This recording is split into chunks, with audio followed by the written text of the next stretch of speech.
Ako si Mengay, ang laging galit na nanay. Welcome to my mini vlog.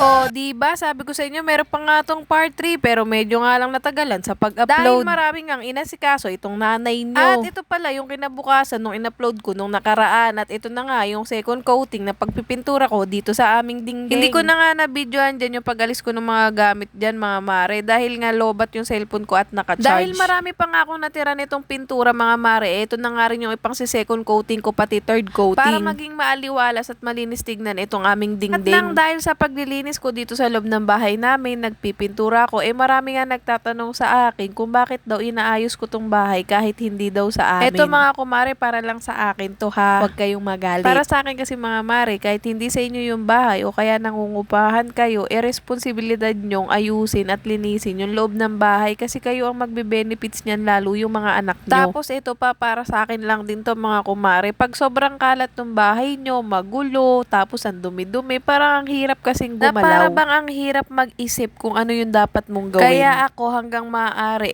inaayos ko tong bahay namin kahit hindi to sa amin. At para lang sa akin mga mare, mas maganda na nga yung malinis at maayos ang loob ng bahay. Hindi tayo pare-parehas mga mare ha, kasi meron naman kasing ibang tao na mas okay sa kanila yung makalat yung bahay kasi mas madali nilang mahanap yung gamit nila. At yun yung the way na paano nila express yung sarili nila. Okay na ba yun mga mare? Nasagot ko na yung mga tanong nyo. At nang matigil-tigilan ko na nga itong pagdadrama ko, habang nagpipintura nga ako dyan mga mare, nagpapatugtog na nga ako ng Christmas jingle. Pag nakakarinig talaga ako ng Christmas jingle mga mare, parang lalo akong ginaganahan mag-ayos dito sa loob ng bahay namin. Syempre kahit short tayo, tapos low budget tayo mga mare, napakasarap talaga magtayo ng Christmas tree sa loob ng bahay.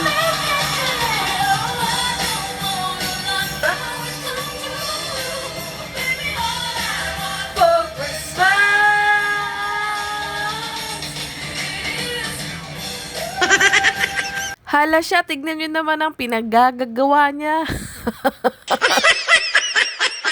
O, diba napakasaya pag nakakarinig tayo ng mga Christmas jingle mga mare, aminin nyo. Kahit alam nating butas ang bulsa natin, basta makarinig tayo ng Christmas jingle, napakasaya talaga ng damdamin natin. Parang nai-excite tayo sa Pasko. Kahit alam natin wala tayong panggastos. Aray ko. O, siya, Padilla. Balik na nga tayo dito sa aking ginagawa. Dahil marami pa nga ako natirang pintura mga mare, pipinturahan ko na nga rin tong aming dingding malapit dito sa aming bintana. Dahil pati to, inalis ko na nga yung wallpaper na nilagay ko dyan kasi no more wallpaper na muna tayo dito sa aming bahay. Nung pagtanggal ko nga nung mga wallpaper dyan mga mare, nagbaklasan yung mga nakalagay dyang pintura. Kaya ayan, ganyan ang itsura niyan. Tapos ginamitan ko lang yan ng sticker remover kaya ganyan siya kaganda. Tapos konting wall putty lang. O ayan, pantay na silang lahat. At nung matapos ko ang pagpipintura mga mare, ito nang naging itsura nila. O, diba mga mare, gumanda na ang tignan, lumiwanag na, tas luminis pa. Kaya hanggang dito na lang muna ang aking video. Magkita-kita tayo sa susunod kong mini vlog. Don't forget to share and like and follow. Bye mga mare!